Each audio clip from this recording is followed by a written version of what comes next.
నమస్తే, welcome to college TV. ఈరోజు చూసుకున్నట్లయితే తెలంగాణ మనం తెచ్చుకున్నది ఎందుకంటే నీళ్లు, నిధులు, నియామకాల కోసం. ఇప్పుడున్న పరిస్థితిలో కూడా తెలంగాణ వచ్చిన కాడ నుంచి కూడా నిరుద్యోగులందరూ కూడా చాలా వరకు కూడా ఇబ్బంది పడుతూనే ఉన్నారు. అయితే కాంగ్రెస్ వచ్చాకైనా నిరుద్యోగులందరికీ కూడా న్యాయం జరుగుతుంది, ఉద్యోగాల నోటిఫికేషన్ కూడా ఇస్తారని చెప్పి కూడా వాళ్ళందరూ కూడా వెయిట్ చేస్తుంటే, అలాగే మేనిఫెస్టోలో కూడా సంవత్సరానికి 2 లక్షల ఉద్యోగాల దాకా కూడా ఇస్తామని చెప్పడం కూడా చూస్తున్నాం. ఇంతవరకు కూడా ఎలాంటి ఉద్యోగ నోటిఫికేషన్ ఇవ్వలేదు. ఇంతకుముందు ఇచ్చిన వాళ్ళ నోటిఫికేషన్ కూడా వాళ్ళందరికీ కూడా నియామక పత్రాలు ఇచ్చి కూడా ఇంతవరకు కూడా మేనేజ్ చేశారు. అయితే రీసెంట్ గా జరుగుతున్న అసెంబ్లీ సమావేశాల్లో కూడా ఎలాంటి ప్రస్తావన, నిరుద్యోగుల గురించి ఎలాంటి ప్రస్తావన కూడా రాలేదు. అయితే చిక్కడపల్లిలో జరిగినటువంటి అంశాలు కావచ్చు, వాళ్ళందరూ కూడా నిరుద్యోగులందరూ కూడా మా గురించి ప్రస్తావన రావట్లేదని చెప్పి కూడా వాళ్ళందరూ కూడా ధర్నాకి దిగితే పోలీసులు కూడా ఒక దమనకాండను కూడా సృష్టించారనుకోవచ్చు. పోలీసులు అందరూ కూడా అక్కడ ఉన్న నిరుద్యోగులందరినీ కూడా ఈడ్చుకెళ్లడం కావచ్చు, వాళ్ళందరినీ లా అనే పదంతో కూడా వాళ్ళందరినీ కూడా దూషించడం కావచ్చు. ఇవన్నీ చూసుకున్నట్లయితే నిరుద్యోగులకు ఎక్కడ ప్రస్తావన ఇవ్వట్లేదు, తెలంగాణలో ఎక్కడ వాళ్ళందరికీ కూడా న్యాయం జరగట్లేదు అని కూడా చూసుకోవచ్చు. మన దగ్గర ఇప్పుడు నిరుద్యోగి నాయకురాలు ఆస్మా గారు ఉన్నారు. మనం మాట్లాడే ప్రయత్నం అయితే చేద్దాం. నమస్తే అక్క. నమస్తే. ఎట్లున్నారు? బాగున్నాం. అయితే ఇప్పుడు చూసుకున్నట్లయితే తెలంగాణలో కూడా చాలా వరకు కూడా నిరుద్యోగుల అంశాలు అనేది కూడా వాళ్ళంతవరకు కూడా ప్రస్తావన కూడా రావట్లేదు. అసెంబ్లీ జరుగుతున్న సమావేశాలు ఏమేమో మూసి సుందరీకరణ కావచ్చు, జనగణ వందే మాతరం గురించి కావచ్చు, ఏమైనా విగ్రహాల గురించి కానీ ఇంతవరకు కావచ్చు ఒక్క అంశం మీద కూడా నిరుద్యోగులకి ఉద్యోగాలు నోటిఫికేషన్ ఇద్దామని చెప్పి కూడా ఎక్కడా కూడా ప్రస్తావించలేదు. ఎట్లా చూసుకోవచ్చు మరి? వాళ్ళకి ఫస్ట్ ఆఫ్ ఆల్ నిరుద్యోగులు అంటే చులకన అయిపోయారు. ఫస్ట్ వీళ్ళు ఏంటంటే ఎన్నికల్లో మాకు ఓటు వేయడానికి తప్ప వీళ్ళతో మాకేం అవసరం లేదు, యూజ్ అండ్ త్రో అన్నట్టు ఆ పూటకు వాడుకొని వదిలేయడం, ఒక చిత్తు కాగితాల లెక్క మేము అయిపోయినాం ఈరోజు. కాబట్టి ఈరోజు నిరుద్యోగులందరూ, యావత్ తెలంగాణ నిరుద్యోగులందరూ తిరగబడ్డారు. ఇంకా నిజం చెప్పాలంటే నోటిఫికేషన్లు ఎప్పుడైతే రావు అన్న క్లారిటీ వచ్చిందో దసరా పండగకి వెళ్ళిన నిరుద్యోగులు తిరిగి రాలేదు ఇప్పటిదాకా. ఉన్న కొద్దిపాటి మందే ఇప్పుడు నిరసనలకు దిగిరు. ఈ కొద్దిపాటి మంది దిగితేనే మీరు తట్టుకోలేకపోతున్నారు. ఇంకా గ్రామాల్లో ఉండే నిరుద్యోగులు మళ్ళీ తిరిగి వచ్చి వాళ్ళు కూడా ఉద్యమాల్లో పాల్గొంటే ఎట్లుంటది ఒకసారి ఊహించుకోండి. ఎక్కడికక్కడ నిర్బంధాలు, ఉద్యమం అని ఒక మెసేజ్ వస్తే చాలు తీసుకొని మీరు పోయి అరెస్టులు చేస్తున్నారు, ముందస్తు అరెస్టులు. అసలు ఈ అరెస్టుల పర్వం ఏందో నాకు అర్థం కావట్లేదు. ఇంతనా, ఇంత భయమా? అసలు మీరు ఒక షాపింగ్ మాల్ ఓపెన్ చేయడానికి పోతున్నారు అంటేనే ఇంత భయపడుతున్నారు. అసలు నిజం చెప్పాలంటే అసలు ఈ ముఖ్యమంత్రి ఆల్రౌండర్ అన్నట్టు. ఈయననే గేమ్ చేంజర్, ఈయననే గేమ్స్ ఆడతాడు, ఈయననే షాపింగ్ మాల్ ఓపెన్ చేస్తాడు, ఈయననే హీరోయిన్, ఈయననే హీరో, ఈయననే గేమ్స్ ఆడతాడు. అసలు ప్లేయర్స్ అవసరం లేదు, హీరోయిన్స్ అవసరం లేదు, ఎవ్వరు కూడా అవసరం లేదు. ఈ ముఖ్యమంత్రి ఉంటే చాలు మొత్తం ఈయననే ఓపెనింగ్ చేసుకుంటాడు, ఇంకెవ్వరు కూడా అవసరం లేదు. అట్లుంది పరిస్థితి తెలంగాణలో. కాబట్టి ఒకసారి హీరోయిన్లు కూడా అలాగే ప్లేయర్స్ కూడా మీరు అసలు ఏం ఆడకండి, ఈయననే ఆడతాడు. ఇక మరి తెలంగాణ నుంచి ఈయననే ఆడతాడు. ఇక ఈ ప్లేయర్ ఉంటే చాలు, ఇక ఈయన ఆల్రౌండర్ అయిపోయారు. ఇక రాను ఈయననే చీర కట్టుకొని గాజులు వేసుకొని ఆడేటట్టున్నాడు సినిమాలలో కూడా. అట్లా ఒక సీఎం పదవిలో ఉన్న వాళ్ళని కూడా అలా మాట్లాడడం కూడా చాలా ఎంతవరకు కరెక్ట్? సీఎం పదవిలో ఉన్న మనిషి కింద ఉండే పోలీసులతోనో మమ్మల్ని లాగునింతాలతోనో తిట్టించినప్పుడు మేమెందుకు మాట్లాడొద్దు? ఇక షాపింగ్ మాల్ ఓపెనింగ్ చేయడానికి కూడా సీఎం వచ్చిందంటే మళ్ళీ ఆయన సీఎం అని ఆయనకు గుర్తుందా? ఆయన సీఎం చేసే పదవి అది, సీఎం చేసే పని అది. ఒక షాపింగ్ మాల్ ఓపెన్ చేయడానికి వచ్చిందంటే మరి వస్తున్న వార్తలు నిజమా? అదే షాపింగ్ మాల్లో పైన మీకు ఒక ఫ్లాట్ ఇచ్చిరట, నిజమా? మరి మేము ఆయన సీఎం లెక్క వ్యవహరిస్తే మేము కూడా సీఎంకి ఇచ్చే గౌరవం ఇస్తాం. మరి ఆయన కింద చీప్ గా వ్యవహరిస్తుంటే మేము ఎట్లా గౌరవిస్తాం ఆయనని? అంటే ఇప్పుడున్న సిచ్యువేషన్ లో కూడా పోలీసులు అందరూ కూడా వాళ్ళు కూడా ఒకప్పుడు చదువుకొని వచ్చిన వాళ్ళే, వాళ్ళు కూడా ఇదే నోటిఫికేషన్ కోసం ఎన్నో ఏళ్ళు తరబడి అదే లైబ్రరీలలో చదువుకొని వచ్చిన వాళ్ళే. వాళ్ళు కూడా ఇప్పుడున్న నిరుద్యోగులను కూడా లా అనే పదంతో వాడుతున్నారు, వాళ్ళందరినీ కూడా ఈడ్చుకొని పోయే పరిస్థితి కూడా వచ్చింది. ఎట్లా చూసుకోవచ్చు? పైనుంచి అట్లా ఆర్డర్స్ ఉన్నాయి వాళ్ళకి, దొరికిన వాళ్ళని దొరికినట్టు బరకండి అన్నట్టు. కింద మీరు తీసుకుపోయేయండి నిరుద్యోగులు, వీలైతే కేసులు కూడా పెట్టండి అని చెప్పేసి వాళ్ళకి ఫుల్ రైట్స్ ఇచ్చేసారు. వాళ్ళు రెచ్చిపోరా? ఖచ్చితంగా రెచ్చిపోతారు. వాళ్ళ చేతిలో ఫుల్ మా నిరుద్యోగుల గురించి మొత్తం అర్హతలు వాళ్ళ మీద పెట్టేసిరు. మీరు చదువుకొని వచ్చారు, మీరు ఉద్యోగాలు చేస్తున్నారు, మీకు జీతాలు ఇచ్చేది మేము, నిరుద్యోగులు కాదు. వాళ్ళకేంది మీరు చెప్పేది? మీరు వాళ్ళని అట్లే తిట్టండి. అసలు ఇక్కడ మా నిరుద్యోగులు అంటారు కదా, లాగునింతంతో తిడుతున్నారు కదా, మీరు తిట్టాల్సింది మమ్మల్ని కాదు.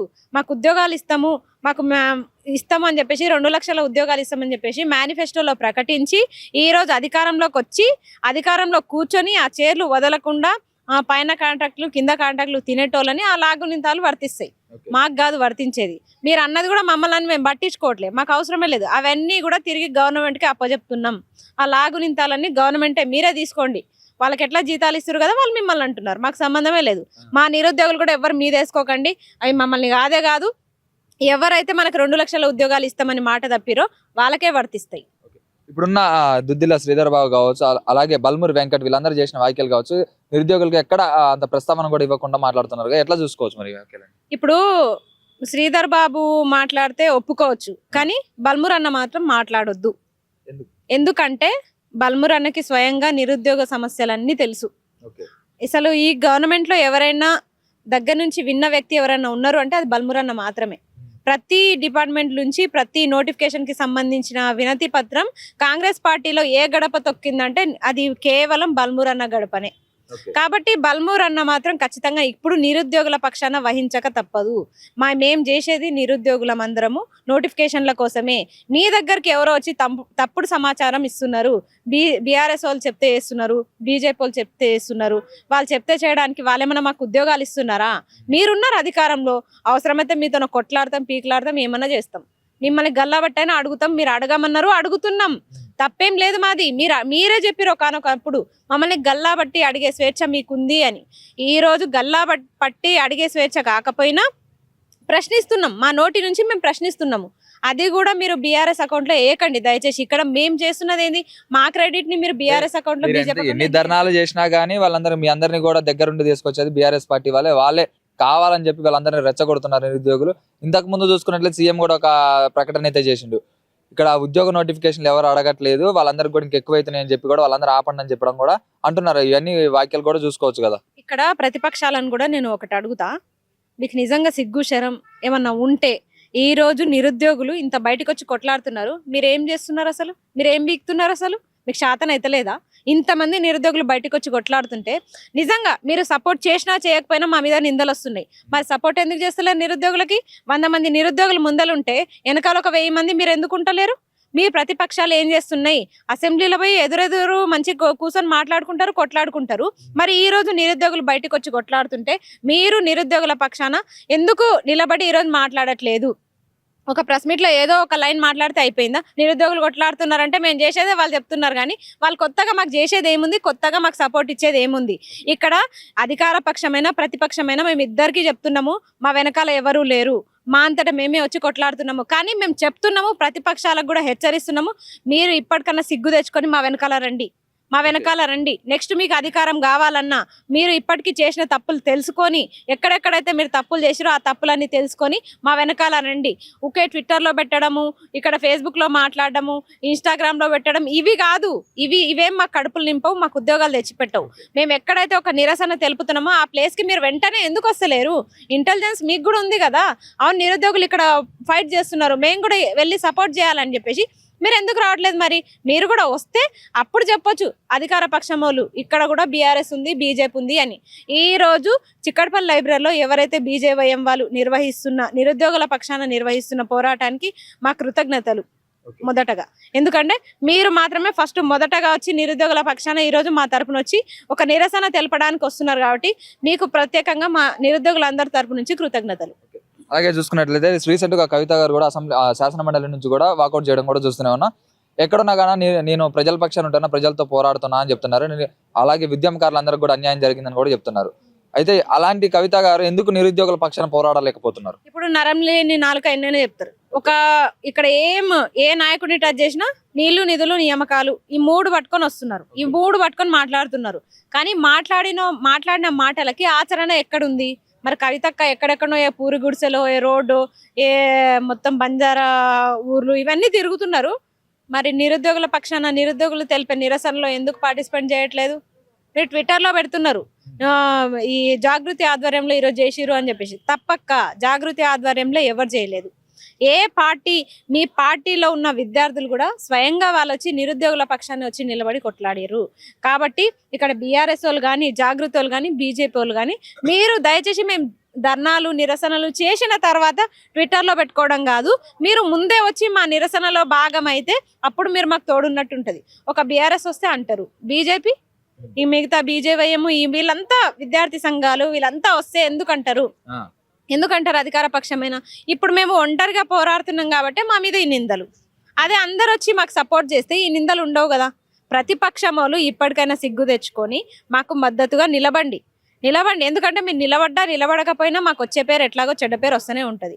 చెడ్డ పేరు అని కాదు, ఏ పేరు అని కాదు, మాకు ఉద్యోగ నోటిఫికేషన్లే ఇంపార్టెంట్. ప్రతి డిపార్ట్మెంట్లో మాకు నోటిఫికేషన్లు కావాలి. ప్రతి డిపార్ట్మెంట్ ఒక్క నోటిఫికేషన్ అని మేము అడగట్లే. ఇప్పటిదాకా ఓపిక పట్టినాం. అవును, నేను టీచింగ్ ఫీల్డ్ కాబట్టి నాకు డిఎస్ వేస్తే చాలు, గురుకులు వేస్తే చాలు, మోడల్ స్కూల్ వేస్తే చాలు అని నేను అనుకోవట్లే. ఎస్ఐపిసి వేయాలి, గ్రూప్స్ వేయాలి, చాలా డిపార్ట్మెంట్స్ ఉన్నాయి. ఇవన్నీ మీరు జీపీఓ ఇలాంటివన్నీ వేస్తేనే మాకు నిరుద్యోగులందరికీ న్యాయం జరిగినట్టు ఉంటుంది. ఒక్క నోటిఫికేషన్ గురించి మేము ప్రస్తావించట్లేదు. అన్ని రకాల నోటిఫికేషన్లు మీరు వెంటనే విడుదల చేయాలి. ఇంకా ఆలస్యమైనా మేము ఊరుకునేది లేదు. ఆల్రెడీ నిరసనలు స్టార్ట్ అయినాయి. ఒకప్పుడు తెలంగాణ ఉద్యమంలో ఎన్ని రకాల నిరసనలు అయినాయో ఇప్పుడు కూడా రకరకాలుగా వెలువెత్తుతారు. ఏం చేస్తారు? ఇదే రోడ్ల మీదకి వచ్చి కొట్లాడుతున్నారు. ఇప్పుడు రేపు ఇంకేం జరుగుతాయో, ఆఖరికి మీ సచివాలయాల ముట్టడి, మీ మీ అన్ని మీ మీ అది కార్యాలయాల ముట్టడి, ఆఖరికి మీ ఇండ్లు కూడా ముట్టడిస్తాం.